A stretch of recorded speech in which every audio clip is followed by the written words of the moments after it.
How is it going, boys and girls? Welcome back to Key West Waterman. My name is Aaron Young. I'm actually at the dentist. I just got a filling replaced. Feeling a little numb. I thought this was going to take a lot longer. I'm starting a 2-week stretch of charters tomorrow, and I'm looking at the trees, and it is absolutely just flat out. They're not even moving. The buoy's telling me it's 5 miles an hour, so I think it's a great day for a solo sword trip. I'm going to run home, grab the gear, and I will see you at the boat. I am locked and loaded. I'm going solo today. I get a lot of you guys that reach out when you see these videos and are like, hey, let me know, I'll throw in gas. But quite honestly, this is kind of my mental therapy, going out fishing by myself.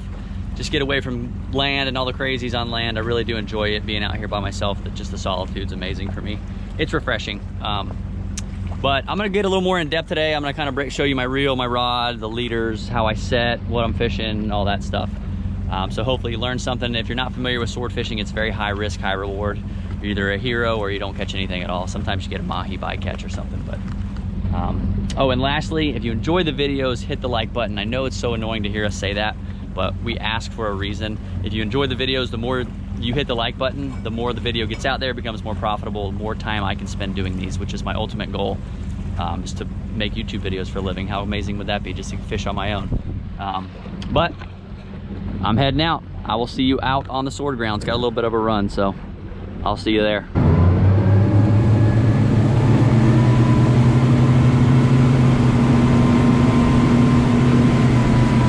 All right, so I'm out on the sword grounds. As I said earlier, I think I said it, sword fishing is very high risk, high reward. So worst case scenario, I've got some visitors. Worst case scenario, this is gonna be an educational video. Best case scenario, it's gonna be educational, and I'm gonna show you a swordfish. Got some dolphins poking around. They get bored too out here, I'm sure. Just looking for somebody to hang out with. But I'll start with showing you what I'm fishing. There's a lot of areas, tons of different swordfish spots. Everyone's kind of got their own favorite. It starts at about 800 feet and it rolls straight down. It keeps going. It'll go to about 2,000. I'm kind of on the face of it. And essentially we're fishing the bottom edge of it. I keep track of every fish I hook and land, the size. This area caught quite a few. Pink is landed or bite or swordfish confirmed, whether they came into the boat or not. But I'm gonna go start to finish, kind of show you what I do prep wise, what I'm running and all that. So let's get started. One more thing. First thing I do when I get out here is I put the boat in neutral and I get a true drift. My course over ground is 60 to 65-ish, so I'm heading northeast. That's not ideal because my ledge runs this way, so I'm gonna kind of be coming across it. But all that means is when I set, I'm gonna set a little deeper and I'm gonna nudge southeast, just in and out of gear. Sorry, I'm gonna set deeper, nudge southeast. I think I lost the camera there for a second. Nudge southeast to try and make my drift across those numbers. So this is my main leader. I normally run 250 or 300. I actually make these myself. They're kind of expensive.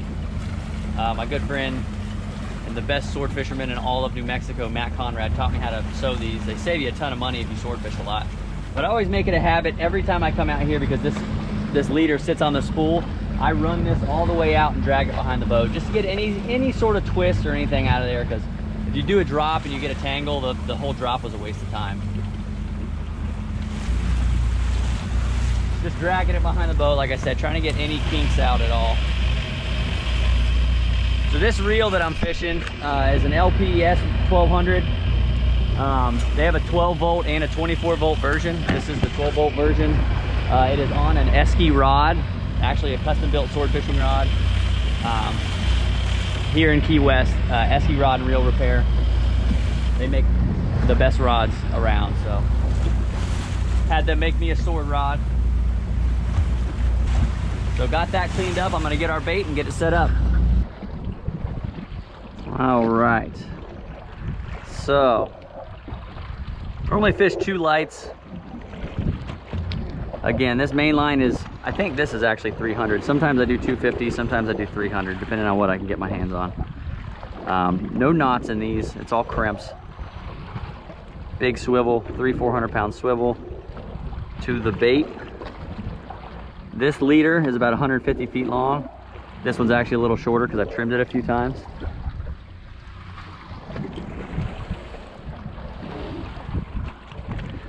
My main line, the braid underneath this leader, is 65 pounds, and I use a bimini twist to connect it to the wind on. When that comes out, I'll show you what that looks like. And here is my bait, 300-pound extra hard. I use extra hard on the leader and on this leader, the wind on and on my main line, or my main leader. I use extra hard because it prevents it from twisting. This is a mahi belly rig. I actually have a video of this. I'll try to put a little link or whatever pop-up thing. I don't know if I'm completely sure how to do that, but I'll try and do that. I rig one of these up. Little glow bead, and that's all we got. So I'm gonna show you how we set with the current. All right, so I'm gonna try and make this make sense. This up is north. My current is running northeast. So I'm gonna drive the boat straight to the east with the current as I put my bait out. A little harder with one person, but it's doable. So boat's going east. This is one of the most, I won't say controversial, but I think a lot of people do this differently. There's a bunch of different ways to get it down there. This is just how I do it. I get my bait out, make sure it's swimming. Try and hold that east heading there. Got my lights. Take a rubber band just around it and spin it through there.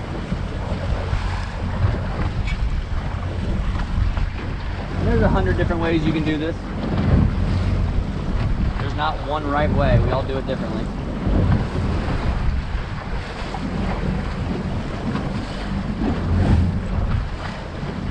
Get that leader all the way out. Hopefully this guy doesn't need this.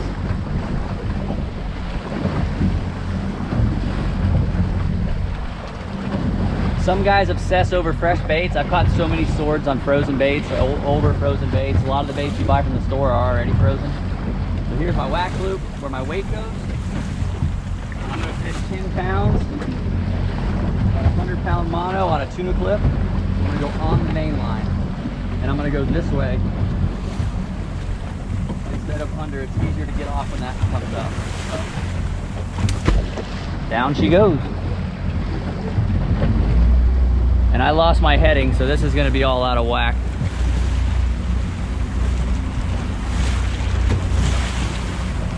Try and get back on that east heading. So I'm just driving, I'm just literally driving with the current, letting this roll out to about where I know it should be.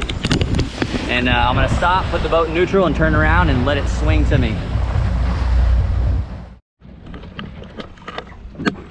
So what I've done, I've turned the boat around to face west. I'm letting this swing towards me. You can see the line was way, well, it was way out here, but I turned the boat around.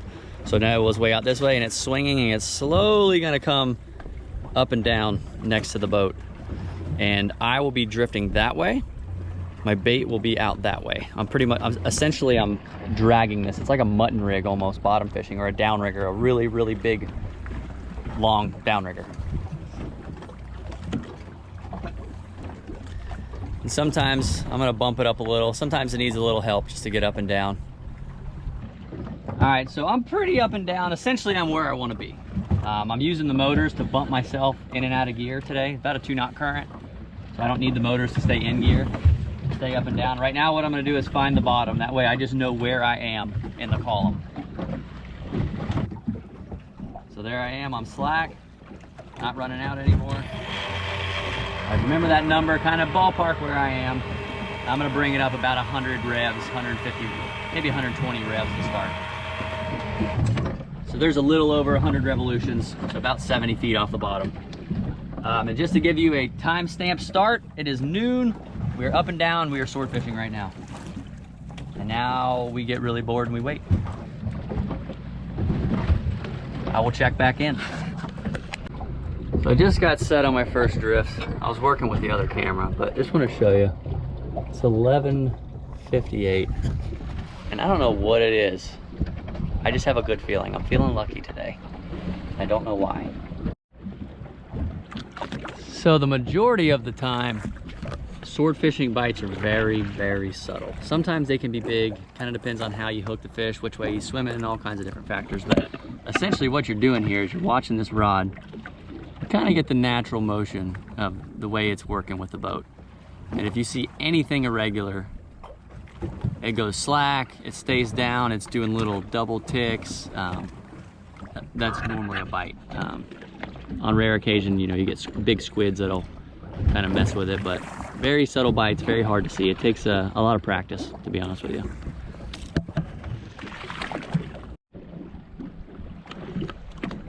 See if we'll do it again. I just had a really nice thump. It came up, went one, then went wham, wham, back to back. Very hard to see.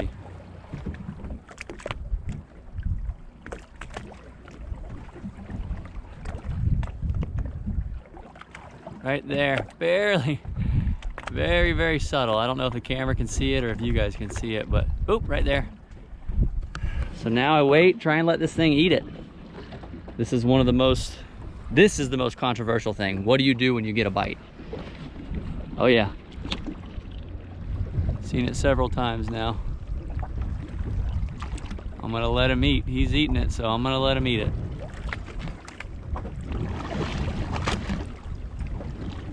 See, it's starting to get heavy. Rod's starting to go over a little more. It means he's probably hooked and heading the other direction. I'll check back in.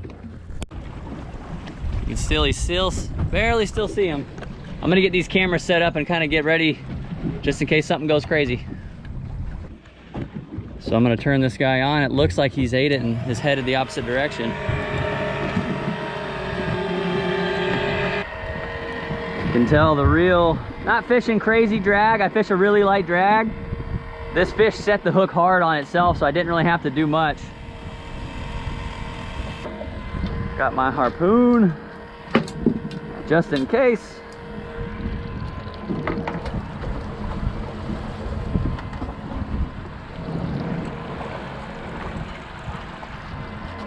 So I do a little half loop. That way when it goes in the fish, pulls out and that loop pulls right under there. And then always tie off the harpoon. So this fish is definitely present now. You can see bobbing a lot, real light drag. He's swimming out almost. So I'm gonna loosen the drag. He's angry. Real light drag. They have very soft mouths. I don't wanna pull the hook, especially not this close to the boat. He just woke up. That's not the weight.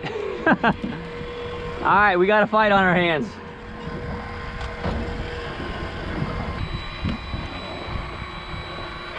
So he's coming at the boat. This is the hardest part for me. I gotta keep this line tight when this weight comes up. Now he's turning at the boat. See how fast it's coming in?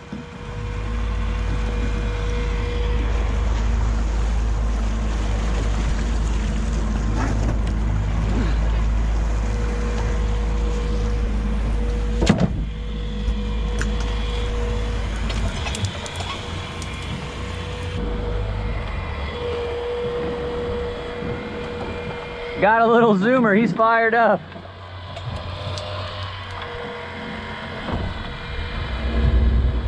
He may be legal.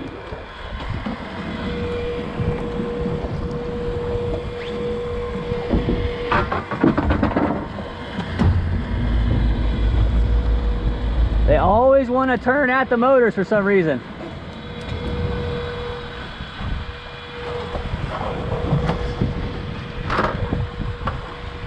That fish acted really weird. Came up, acted like he wasn't even on there. He's diving down now. Really light drag. Really light drag. He was still kind of deep, so I couldn't tell a true size on him, but he's diving now. He's pissed off. He might be bigger than I thought. Look at that. Woo! So he turned around, he's coming right back up.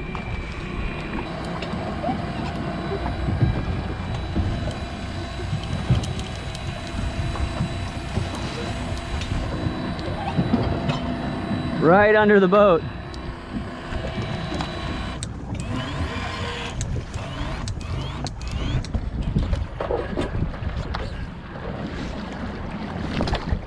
Oh, hit him barely in the belly. That was a terrible shot.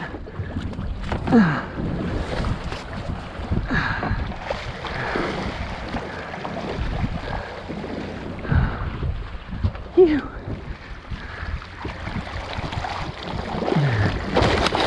Oh, he's pissed. Half came out. I got him in the belly. It looked like it was enough, but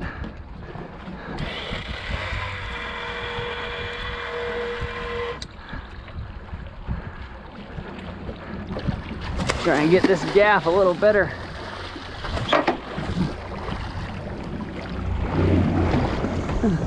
Oh shit. This is when being by yourself is not ideal.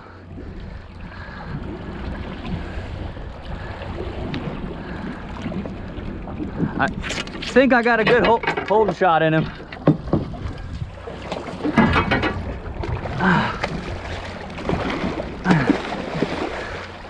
Yeah! Phew! Yeah, baby! First drop. This fish is gonna go berserk. I can never ever find the brains on swordfish. It's all so soft. Oh, I think that was it. I think I found it. Woo! Love it when a plan comes together. It's 12:45. First drop was 11:58. It's a perfect dinner size. Not more than I need, not more than I can handle. Thank you, buddy. I appreciate it. Gorgeous, gorgeous, gorgeous fish. I think he is. I think he's ready for me.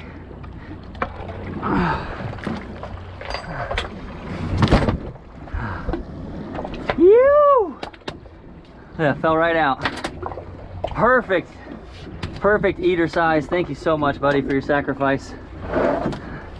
Just what I wanted. Not something too big, not something too small. Just right. First drop.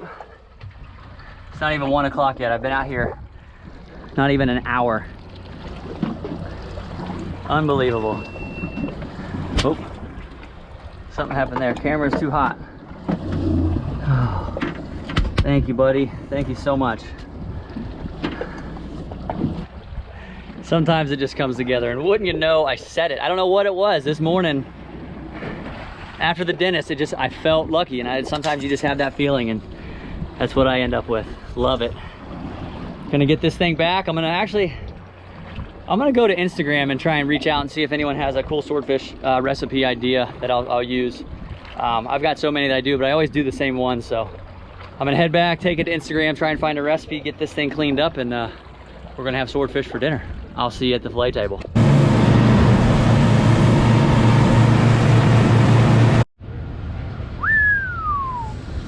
Beautiful eater. That harpoon went in. Kind of a crappy harpoon shot, but hey, got it in the boat.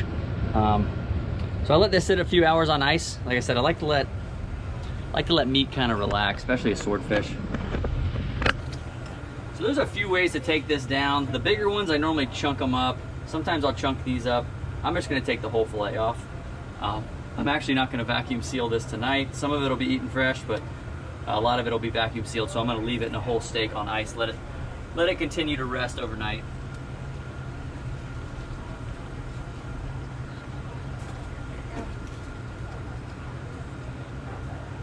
And like I said earlier, if you're ever considering sword fishing or booking a sword fishing trip, it is normally not that easy. But if you do it enough, sometimes you get lucky. And I'd rather be lucky than good any day.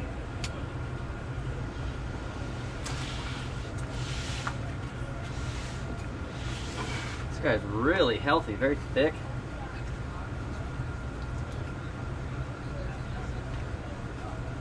Always have a serrated with me. I like to use it to get through those bones. Those bones will ruin your fillet knife.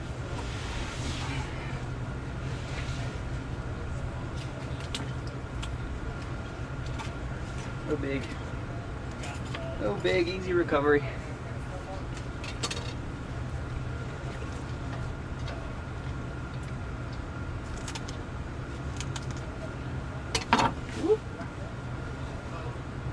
There we are. Plenty of swordfish. So I'm gonna let that rest overnight actually. Try and come up with a new recipe. I'm gonna ask for some help on Instagram, and I will see you in the kitchen tomorrow. Lights, camera, action. Alrighty, we are in the kitchen. My favorite place, probably on planet Earth. Got super lucky. Again, I think I've already said it. I'm the king of repeating myself. Sword fishing normally doesn't happen that way. Not normally, there's no normally in fishing. Sometimes we don't catch one all day. Sometimes it takes all day. Sometimes you catch multiple. Sometimes you catch one the first drop. If you ever plan a sword fishing trip with me, don't expect that because that normally doesn't happen. But we're gonna try a swordfish recipe. My good friend Cody Yee sent me this. He said that he did not steal this off the internet. This is his original recipe, and he did not get it from a forum online. So I'm gonna show you it for a couple seconds. Hopefully you can see it or take a screenshot. In this bowl right here, we have mixed 2 tablespoons of lemon juice, 1/2 cup grated Parmesan, 1/4 cup margarine or butter, 3 tablespoons mayonnaise, 3 tablespoons chopped green onions, 1/4 teaspoon salt, and a little bit of Tabasco sauce. I use the real stuff, Crystal. Got swordfish steaks, a little bit of lemon juice on here. So I am told that I need to broil them. Will you open that up for me? Need to broil them 6 to 8 inches from heat until they are flaky. Then we're gonna pull them off. We're gonna spread this mixture on them, and we're gonna throw them back in for 2 to 3 minutes. We have never tried this. Again, thanks Cody for coming up with this recipe yourself. Alrighty, swordfish is out. Little flaky. And I'll be honest with you, this stuff doesn't look very good. But we're gonna find out what it tastes like. So I'm gonna spread this around as instructed.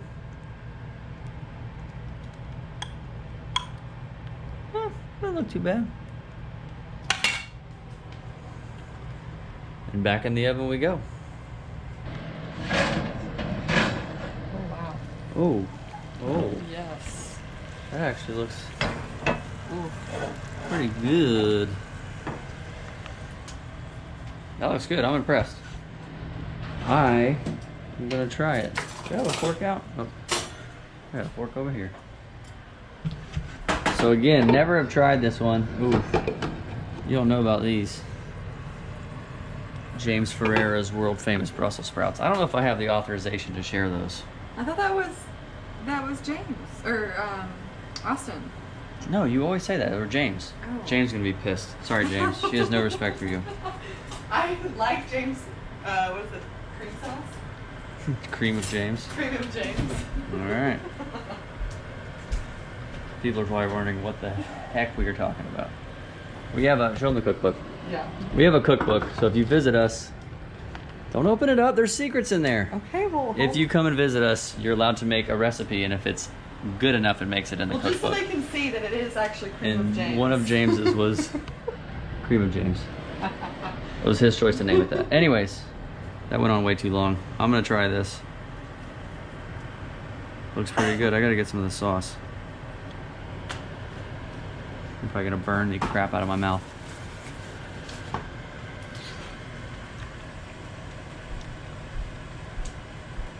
Oh my God. Holy moly, that is good. Oh, you can taste the cheese. That's it doesn't taste like something you should put on fish, but man, is it good. Try one more. Make sure it's all right. Yeah, that's good. I like that. That's going on the list. But that's all we got on this one. Thank you guys so much, as always, for watching. Oh, one more thing. Friendly reminder, last video, apparently everyone forgot who Madeline was. Everyone fell in love with her. Friendly reminder, if you love her that much, you can book a paddleboarding trip. She runs paddleboard tours down here in Key West. Paddlin' Madeline, look her up on Instagram. She does paddleboard tours, so there you go, there's your in. Thanks, babe. But we will see you on the next one. Thanks so much for watching. I will talk to you guys soon, and later.